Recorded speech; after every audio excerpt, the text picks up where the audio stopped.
What's good, YouTube? Welcome back to another reaction video today on my channel. Now we are back. It's been like maybe a year and a half, maybe 2 years. I don't even know. But I haven't reacted to a GULLEYBOY video in a long time. So this one is called Popular Rap Diss Tracks Part 1. I seen today as in, what's today's date? I don't even know. Damn. Today is January 29th and he released Part 5. So we're gonna play catch up. Y'all like this video, go to the GULLEYBOY channel, subscribe to my man. I think he got 2 channels, so go to his channel, subscribe to both of his channels. Subscribe to my channel, like the video if you like it, like the video. Follow me on Twitter, Instagram, and Twitch. I'll be live streaming on there sometimes. So, yeah, we're gonna hop right into this video. Let's do what the fuck? I'm tripping. Listen closely, so your attention's undivided. Juice Crew. The Juice Crew, Marley Marl, MC Shan, Roxanne Shante, Ooh. Master Ace, Big Daddy Kane, a lot of others too.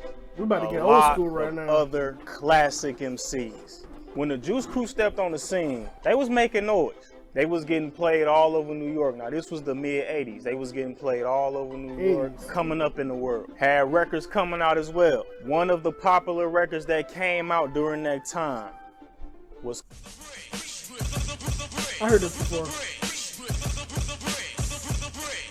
The song "The Bridge." I think I know where this is going. MC Shan letting the world know where he from. This is where I'm from. This is what we do in my neighborhood. This is how we get down. It wasn't really nothing more but a homage track to where he was from. Showing love. Song was a banger too. Listen to it if you haven't already. Also during this time, you had a popular DJ party hoster named Mr. Magic. Now according to a lot of OGs, Mr. Magic wasn't nothing to play with. This dude would literally cuss you out if he thought your music was garbage. Same as DJ Rivalry. We're going to talk about him later. Now, the reason why I'm bringing up Mr. Magic is because a lot of local artists would go to him to get their records played in the parties and in the club. And like I said, if he thought your album was whack, he was going to tell you. Like, bro, that's trash. Get it out of here. Matter of fact, get you and your homeboys out of here. Y'all trash. Don't ever come back. That's the type of energy they was on. One day, KRS-One and Scott guy, bro. All right, so we about to go on a whole history lesson right now. KRS-One is my fucking guy, bro. Came to Mr. Magic with a record. Their intentions was that if Mr. Magic heard this record and he liked it, we gonna get put on. Well, that wasn't the case, because Mr. Magic heard the record and thought that it was trash. Thought that KRS Scott LaRock was garbage. He told him to get the hell out and take this garbage with you. It's crazy, man. But that's how it was back in the day, you know? But this single incident would spark a phenomenon in hip-hop and in New York that we know today as the Bridge Wars. When Mr. Magic told KRS and Scott LaRock that their record was trash, KRS felt some type of way. Another thing that you gotta know about Mr. Magic is that we was also down with the Juice Crew. A lot of their music was in heavy rotation at the time too. So KRS-One was like, I ain't gonna take it out on you. I'm gonna take it out on the Juice Crew. KRS was like, bruh, you saying that I'm whack? No, MC Shan and that Queensbridge nonsense is what's whack. So what KRS did is he hooked up with Scott LaRock. Scott LaRock cooked up a little beat. KRS started writing. And what he started writing was an indirect response to MC Shan's song. Now, MC Shan's song was not a diss record, but KRS needed something to diss the Juice Crew with. There was a line in MC Shan's song that was interpreted by KRS, and it went a little something like this. You love to hear the story again and again of how it all got started way back when. Didn't listen for a while to the name of the place. KRS said that this line right here was basically disrespectful to the South Bronx because KRS felt that MC Shan was saying that hip-hop started in Queensbridge. MC Shan wasn't saying... Okay, see, I never knew the backstory to why they, like, dissed each other. I just listened to the diss songs, like the actual music, so... And that at all. He was just paying homage to his neighborhood. But KRS was like, nah, homeboy. Hip-hop started in the South Bronx. Need to change that. So what KRS did, him and Scott LaRock recorded a diss track towards the whole borough of Queens. Not just MC Shan, but Queens, period. Like, y'all suck, all y'all. This is what will birth the popular diss track we know today as South Bronx. South Bronx, Criminal minded. South Bronx, Now, what got this song in heavy rotation is that KRS and Scholar Rock would then go to DJ Red Alert the same way they went to Mr. Magic. They were still afraid that their record would get denied once again, because DJ Red Alert was on that same energy. If he didn't like you, he was gonna tell you right there in your face that you was trash and you need to get out of here and quit rap and go work at Mickey D's, because this is not for you. So KRS and Scholar Rock was like, you know what's crazy? They need niggas like that today, because everybody that's rapping right now do not belong in rap. I'm just gonna say that. Ooh, please. Like it. DJ Red Alert put that song on, the whole club went crazy. The club went so crazy. That was the only song that they wanted to hear that night. They ain't want to hear nothing else. They just wanted to hear South Bronx over and over and over and over again. We want to hear South Bronx again. Man, what you playing, bro? Don't be playing no Paula Abdul. We want to hear South Bronx again, bro. What is that, Michael Jackson? Turn that off. We don't want to hear no. We don't want to hear no damn Otis Redding, Marvin Gaye, all that other bull crap you playing, boy. You better put on that South Bronx. That's how poppin' that song was. It set the whole New York on fire. The song was so dope that even people who lived in Queens loved it. That's how dope the song was. But hold your horses, because MC Shan wasn't having that. MC Shan like, look, y'all ain't just about to bully me, bro. Who y'all think I am? So MC Shan would drop his diss track called Ad coming in. Ad coming in. All right, we back. Kill that noise. Kill that noise. Now, of course, Kill That Noise wasn't as popular as South Bronx, and I would probably have to talk about it in my obscure. He got a LL Cool J kind of look. I don't know. Well, he came out before LL Cool J. So. Diss track series, because y'all already know I love obscurity. But Kill That Noise, it wasn't whack. Kill That Noise, like my cousin. MC Shan went hard. Shan wasn't no whack artist neither. But that South Bronx, it was just too raw.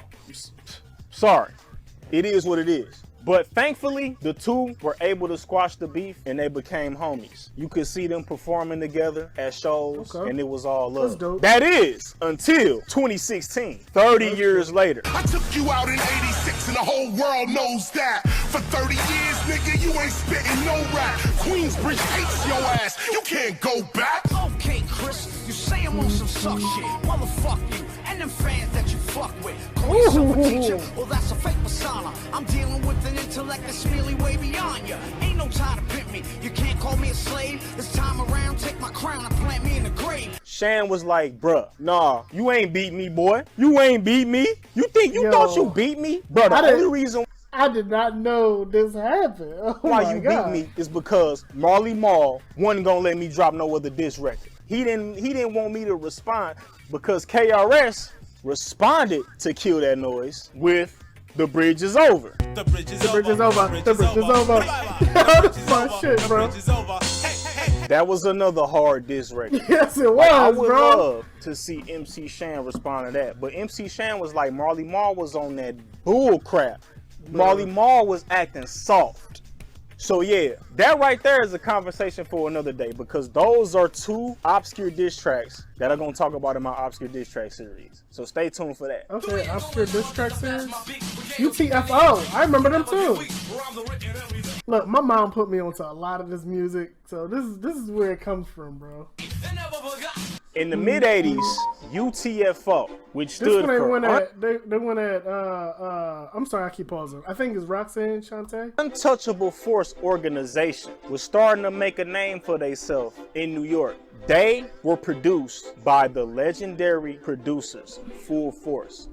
Now, if y'all don't know nothing about Full Force, Force produced for James Brown, and they would go on to produce for Britney Spears, and like these dudes are beasts. That's why I know. House Party. They had the House Party 1 is dope within itself. But UTFO, they are also a dope group. They're also very, very underrated as well. Kango, Dr. Ice, and the educated rapper, rest in peace. The boys was dope, and they had some dope cuts too. But the song that will blow them up is a song called Roxanne. Boom, boom. Oh, come on, bro. Man, Roxanne. Now, Roxanne I wanna be was a your song man. about the 3 rappers from UTFO trying to hop down on the girl named Roxanne. And throughout the entire song, she's turning each and every one of them down, making fun of them, talking about they breath stink, they ugly, all that. And they like, damn, come on, Roxanne, what's up? Like, come on, I ain't good enough? That was Roxanne. Roxanne is also a very, very classic hip-hop track. It's classic. I love it. You can put it on, anybody can enjoy it. It's a great song. I love it to death. Now, on the other side of town, Queens, again, go figure, you had a young lady by the name of Roxanne Shante. Now, Roxanne ain't her real name. And by the way, go check out that Roxanne movie. It's actually really fucking good. So if you need a movie to watch, check that out. Shante is her middle name, but her rap name would later be changed to Roxanne Shante. And this is how she became Roxanne Shante. One day in her project building, Roxanne Shante was doing laundry, you know, everyday stuff. Mama was on her head, like, girl, you better go wash them clothes. Okay, mama, she was doing laundry. Now, what was so unique about Roxanne Shante is that she was a known rapper, but she wasn't like big or nothing like that. And somebody who lived in her building who was very important was Marley Marl. Marley Marl was a producer and a DJ. And Marley Marl was also very good at seeking and finding talent. So Marley Marl knew Roxanne Shante and knew that she had them bars. So he runs into Roxanne and say, look, what you doing right now? She's like, bro, I got this, I'm doing laundry, bro. Don't you see this big ass basket in my hand? Like, what are you talking about what I'm doing? I'm doing laundry. He was like, all right, cool. When you done, I want you to come hear this track that I'm working on and I want you to spit on it. Cause I heard that you got them bars. Roxanne was like, all right, man, whatever, but I gotta finish this laundry first. So Roxanne finished the laundry, came back and played Roxanne the UTFO song, Roxanne. He was like, Roxanne, you heard this? She was like, yeah, I think I heard it before. Marley Marl said, look, I want you to diss these dudes. I want you to respond to this and go in. Roxanne was like, okay, it's nothing. Let's do it. This is how the infamous, well-known, one of the greatest diss tracks of all time was invented. And the name of it is Roxanne's Revenge. Well, my name is Roxanne. Don't you know I just a cold rocker party and I do this show. I said I met these 3 guys and you know it's true. Now, just like South Bronx, this diss track was huge at the time. Like, this diss track was so big, it had to be over 100 responses. So many responses that a lot of them are lost. I wish that I can listen to each and every one of them because everybody was responding to Roxanne. No, I'm the real Roxanne. No, I'm the real Roxanne. No, I'm the real Roxanne. Everybody was the real Roxanne. And the crazy thing about it, ladies and gentlemen, none of the girls' name was Roxanne. So when none of them are real Roxanne, your name ain't Roxanne. Roxanne Shante name ain't even Roxanne. How is she Roxanne? Crazy. UTFO decided to release a track called The Real Roxanne. It was the first response song to Roxanne's Revenge. And they got a girl named Adelita Martinez. That was her name. And they was like, no, this is the real Roxanne. I'm the real Roxanne and I'll rock your world. You're all stuck up. Well, you say that, cause I wouldn't give guys like you no rap. Ladies and gentlemen, boys and girls, this led to so many responses. And the crazy thing about UTFO's song, The Real Roxanne, is that it also wasn't a diss track. It had the same premise as Roxanne. They were still trying to hop down on her and they was getting denied. Had the same premise, but Roxanne Shante was like, don't play with me. Do not play with me. Roxanne responded with Queen of Rocks. Yeah, you know we got our own Roxanne. I said, yeah, I seen that girl. She got a face like a man. She went in on them boys. But a very, very underrated diss track, and I covered this on the first Obscure Diss Track series, was Calling Her a Crab. That track is fire. That's all I'm gonna say. Go watch the video to learn more. Hey, stupid! Dare you, Roxanne? Get your face out the garbage can. But Roxanne's Revenge will always go down as one of the most popular rap diss tracks of all time. I'm happy to check out his other very songs, impactful as well. And Roxanne Shante is a legend to this day. So that was the popular rap diss tracks part 1. Y'all want to see part 2? Thumbs up this video. Subscribe to the channel if you're new. Thank you for watching. Go to GULLEYBOY channel and subscribe to my man's. He's giving out some viable information right now. And it's a teaching moment. Teach people about the history, bro. So, oh, no, if y'all also want me to check out his obscure diss tracks or something like that, I can do that too. So, yeah, let me know with the thumbs ups, of course. Subscribe to the channel, and we're gonna be up out this joint. Thank y'all for watching again, and peace. Now he's just dead as shit, that's why I don't fall in love quick. I'm too dizzy, think about some other shit. The other shit, it turns into some bullshit. The bullshit turns into some music hits. The music hits are made when I reminisce. I reminisce about the days when music's about shit, ayy. I know when I drop these classes, ayy. Coming up with all these smashes, ayy. Stacking up on my features, ayy. Yes, I do cash up, ayy. Stacking my paper, the height is the Vita. Why add another M equals